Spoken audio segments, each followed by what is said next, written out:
Добро утро, одлично ве слушам. Поздрав од спомен собата на Крсте Мисирков во Институтот за македонски јазик, токму како што се вика Крсте Петков Мисирков.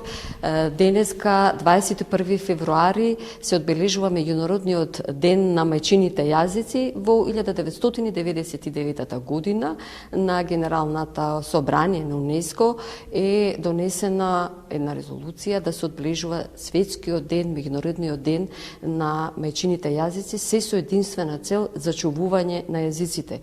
Во светски рамки постојат 6500 јазици, кај некој во наводници можеме да кажеме дека прети опасност за изумирање.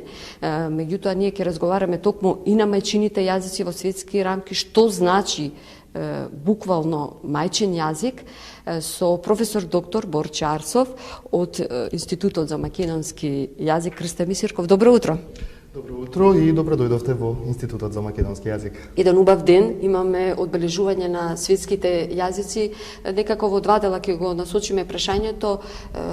6500 јазици во светски рамки, каде е македонскиот јазик, прети ли опасност за, не дај Боже, негово изумирање? Така, па видете, околу 6500 јазици се зборуваат во светот. Македонскиот јазик е само еден од нив. Меѓутоа, јас лично не сакам да ги гледам јазиците како големи и мали. Во секој случај ние може да зборуваме за број на зборувачи. Според тој број на зборувачи, македонскиот јазик не е најголем, секако, меѓутоа не е ниту пак многу мал.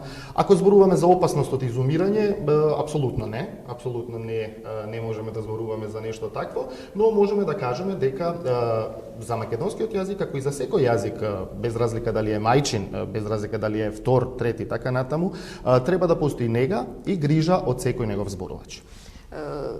Оно што значи нега, зачувување и грижа, кое е вашето мислење за македонскиот јазик токму во сопствената држава? Колку ние знаеме да го чуваме и да го заштитуваме јазикот?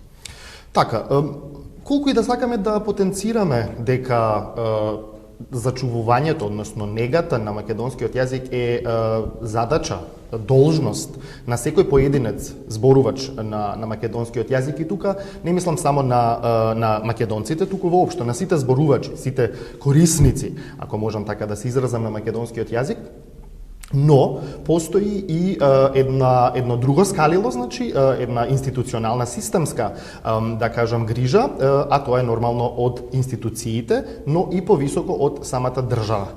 Така што за македонскиот јазик, барем досега, може да се каже дека постојано има, да кажеме, некои вивнувања и некои падови. Сега забележуваме, има извесен напредок, конкретно од аспект на Институтот за македонски јазик, ако зборуваме, меѓутоа секогаш може подобро и секогаш може многу повеќе да се направи. Бидејќи произлегувате токму од катедрата за македонски јазик, сакаат ли младите луѓе да го изучуваат, да влезат во наука, односно да го изучуваат македонскиот јазик? Знаеме дека последниве години не е баш многу голема заинтересираноста за учење.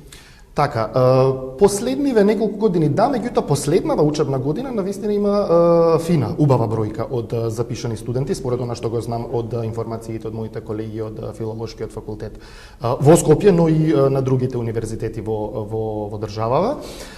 Интерес постои, меѓутоа секогаш не можеме да го гледаме тој интерес независно од условите во самата држава. Значи, многу е важно да се знае што понатаму еден млад човек ќе работи. Така, кога некој го избира својот пат, да кажам академски, тогаш мора да знае каде ќе се насочи и што ќе прави потоа.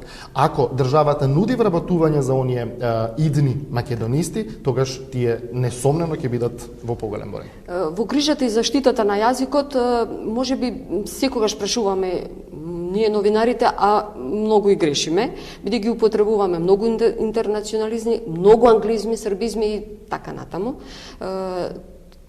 Секогаш можеби сакаме да прашаме поради тие нешта, поради секогаш можеби некое осовременување, па сакаме да бидеме поинтересни, ги употребуваме тие зборчиња, позаимуваме странски изрази. Прети ли опасност во таа насока за македонскиот јазик? Не може да прети опасност се додека има некој што го зборува македонскиот јазик.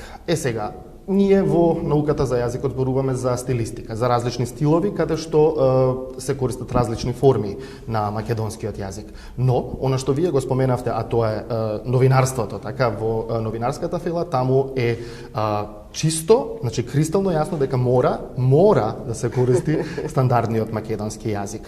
Но она што олеснува, особено во последниве години, е што веќе добар дел од изданијата на Институтот за македонски јазик се достапни и онлайн, значи на интернет, почнувајќи од правописот на македонскиот јазик, од дигиталниот речник, всушност тоа е дигиталната форма на толковниот речник на македонскиот јазик, така што секој, не само новинарите, воопшто секој може да пристапи до нив и да си го, не би рекол да научи нешто ново, туку да си го поднови она знаење што може би малку подзаборавено, бидејќи јас верувам дека во образованието се уште се обрнува внимание на македонскиот јазик, но како што реков и претходно, секогаш може подобро и да се даде повеќе Да се сврнеме на денешниот ден.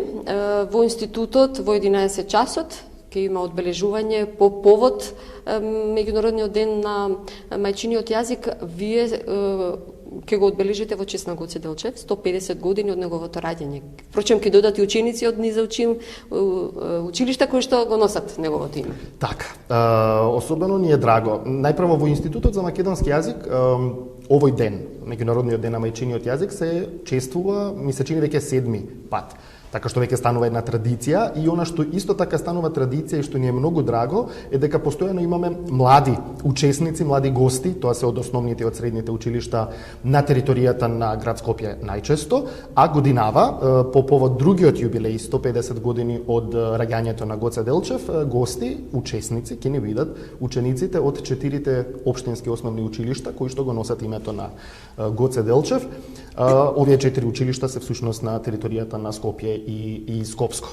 Така што ќе биде навистина интересно, ќе имаме зборувачи не само на македонскиот јазик, зборувачи и на другите јазици што се зборуваат во Македонија, а претходно сме имале и зборувачи на други јазици и пошироко, значи од границите на државата. Но она што е интересно и еве ние во Институтот за македонски јазик покрај тоа што многу им се радуваме на овие учесници, постојано им порачуваме дека покрај грижата за своите мајчини јазици, убаво е, треба да се посвети грижа, нега и на македонскиот јазик, без разлика кој е нивниот мајчин јазик, бидејќи всушност македонскиот јазик е она сврзно ткиво, е всушност мостот што не поврзува сите во ова наше општество, не само јазично, туку и културно и духовно. Јас ви благодарам за директното вклучување во утринската програма на Македонија наутро. Ви посакувам убав ден, ви посакувам успешна работа и многу ме радува фактот каде што кажувате дека воопшто нема грижа за изумирање или некаква, не дај Боже да постои опасност по нашиот македонски јазик. Уште еднаш благодарам. Благодарам и на Македонската радио телевизија за постојаната медиумска покриеност на кој било наш настан. Студио. За вклучувањето во утрин